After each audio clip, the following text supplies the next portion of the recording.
다음은 지난 11월 5일 전당대회를 통해 국민의힘 제20대 대통령 선거 후보자로 선출되신 서결위원 윤석열 후보님의 환영 인사 말씀 듣겠습니다.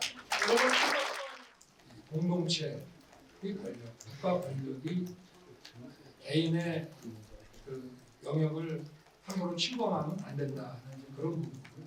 법 자체가 자유를 침해하는 것도 있지만 법을 운영하고 집행하는 과정에서 개인을 존중하지 않게 되면 개인의 자유를 침범하는 부분들이 많습니다.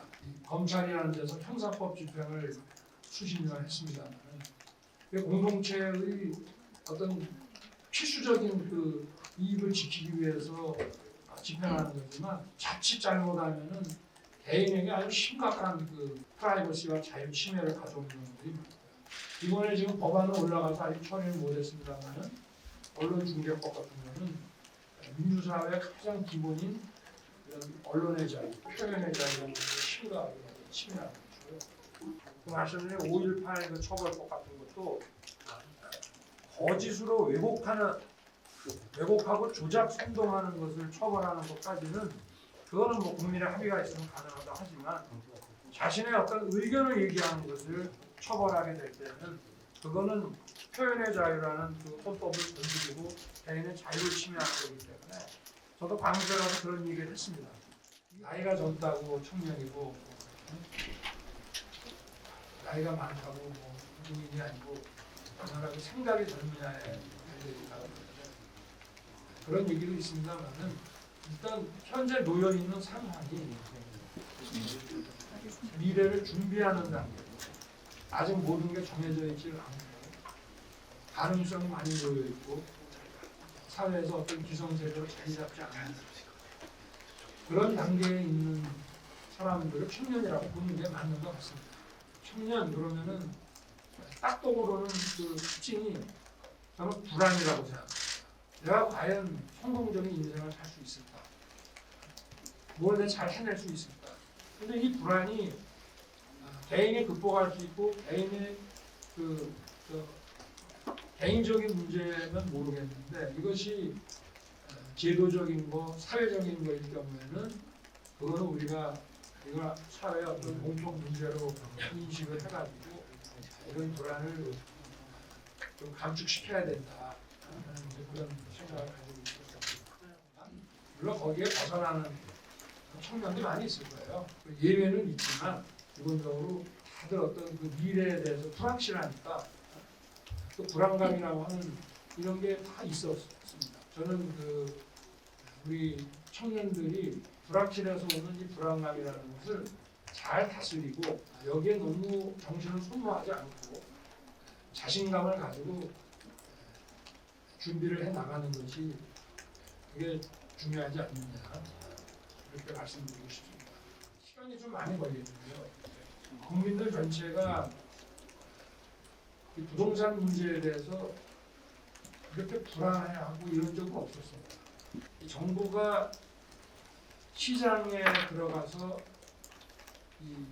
함부로 이 규제를 해들어가기 시작을 하면은 시장에 대해서 어떤 왜곡된 그런 정보를 그런 시그널을 자꾸 경제 주체들에게 주기 때문에 이게 시장이 왜곡되고 막아져요.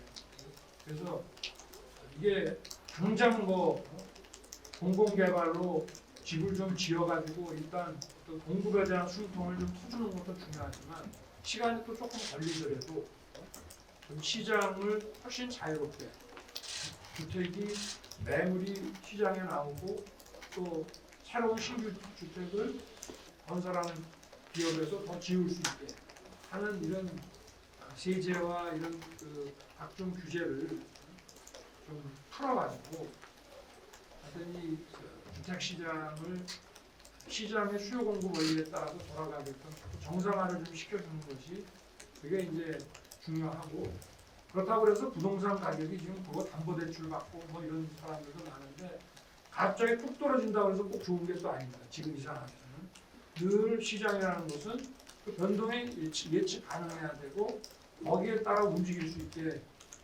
관리하는 것이 중요한데 그러니까 뭐 당장 되는 건 아니지만 분양하는 데는 시간이 얼마 안 걸립니다. 우리는 사전 분양을 하니까 이러이러한 주택을 개발하고 규제를 이렇게 풀 것이다라는 정도만 나와도 이 시장이 굉장히 안정됩니다. 그러니까 이렇게 해서 시장을 안정화시키는 데는 정부 방침이 좀 합리적으로 바뀌면은 상당히 빠른 시간 내에 시장의 예측 가능한 변동이 될 수 있도록 시장이 안정될 것이고, 그리고 국민들의 손에 주택이 들어오는 것은 그건 뭐 시간이 어차피 집 짓는데 뭐 1년에 되고 이런 건 아니니까 또 택지도 개발해야 되고 그러니까 그러나 일단 그 주택 소유에 대한 그 어떤 희망과 그 가능성이 생기기 때문에 그런 점을 감안 재건축 같은 거는 한 3년 정도로 보고 있습니다. 기본적으로 이제 그 지금 정부가 정한 이 목표는 산업계와의 어떤 커뮤니케이션이 전혀 없이 정해졌어요. 그러니까 탄소 환기라는 것이 간단한 문제가 아니고 이것이 또 새로운 산업을 그 육성하는 거거든요. 그렇기 때문에 탄소 감축을 단순히 감축한다는 문제, 환경 문제나 볼 것이 아니라 이것이 또 새로운 미래 신산업을 육성하는 또 방향이기 때문에 이런 산업적인 부분들을 잘 보고 업계하고도 좀 그 커뮤니케이션을 해서, 그리고 이 에너지원에 대한 이 배분은 어떤 식으로 할 건지 이런 걸 다 고려를 해야 되는데, 이게 그냥 뜬금없이 이 목표치가 나와버리면은 이거는 곤란하다 이런 얘기고요. 정부가 이 업계라든지 또 환경단체라든지 다 이 커뮤니케이션을 해가지고 합당한 로드맵을 설정하는 게 이제 중요하다. 그런 이제 말씀이고, 이 탄소 중립의 그 국제사회에서 그 강행으로 해야 되는 이 목표치를 이거 지키지 않고서는 우리가 뭐 이런 생존하기가 어렵습니다. 이거 반드시 지켜야 되는 거고.